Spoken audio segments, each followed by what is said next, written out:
The center was created by two visionary veterinarians, Dr. Gingerich and Larry Montague, back in the 80s. They cared a lot about all of the injured wildlife that they saw here in the Punta Gorda area. They started having people bring injured wildlife, bring them to my house. And on their back lanai, they started having cages and wildlife, whether it was a bird, possum, or a raccoon. There was too much in the way of injured critters arriving in the door, so they had to come up with another solution. The Peace River Wildlife Center is their solution.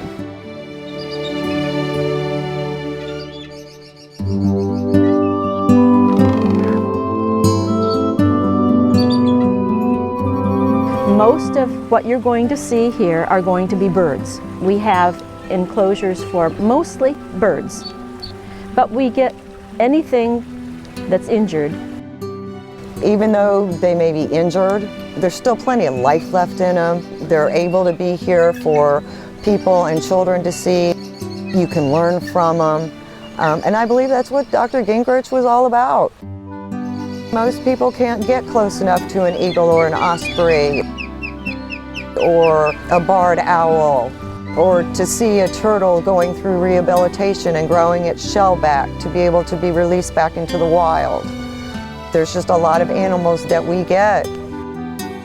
A lot of them do get put back into the wild because we are basically a rehab. But those that have the injuries that need to stay, they stay. Everything that you see in these enclosures here are lifers. These are the guys we could not release. They have permanent handicaps from their injuries. And so they will be here until the day they die.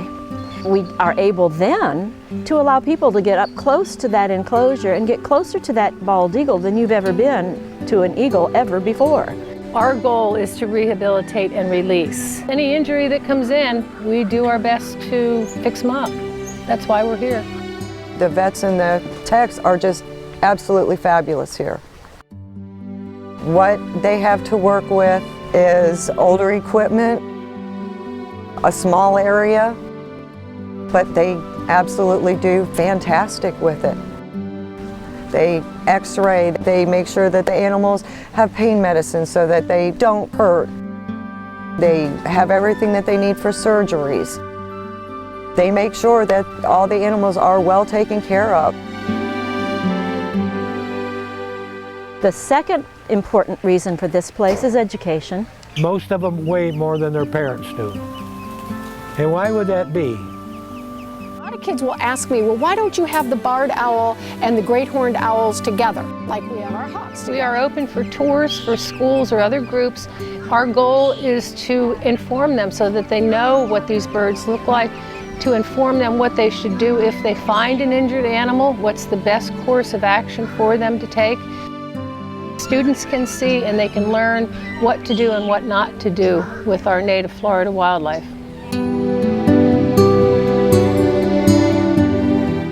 When we have students visiting, what we're hoping is that, first of all, they'll go home and tell their parents, hey, this is a really cool place. This is some place that I would like to support. We've had students that want to volunteer here. They're so impressed with it. So it's really a community outreach in terms of educating students about their neighbors, their Florida wildlife. There are at least 60 volunteers that are here. We have 2 vets. There's always at least 1 or 2 techs on duty. We've got a lot of volunteers for the hospital. We have a lot of volunteers for cleanup, for the shops. Come and volunteer. If you have an idea about what you'd like to do here, please come. Tell us your idea. Come be part of us. It's such a wonderful place that you want to be here. The animals are wonderful, and to see the different personalities of different animals and to watch them heal and get better and to watch them be released, it's a very gratifying feeling. And it's just wonderful here. One of the things that we're trying to do is to reach out to the public so that they know that we're here, they know the services that we provide and are accessible to them in Punta Gorda. We don't like that we're a kind of a secret.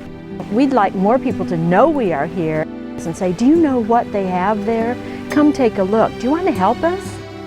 We have our blue herrings that have made nests in our trees and had babies. The babies, of course, will come here because they know that there's food. This is their home, so they eat.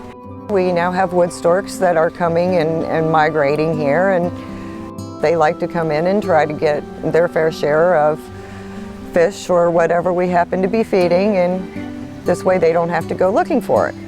Nobody's ever turned away. Everybody gets fed. The food bill alone for the 100 plus permanent residents is $75,000 a year. That only comes from your donations. Last year our expenses were about $224,000 and our income was about $188,000. So if you do the math, last year alone we were in the hole about $36,000. We need day-to-day operating capital to keep this place open. If Peace River Wildlife Center was not here, the community would be at a loss. Please help us.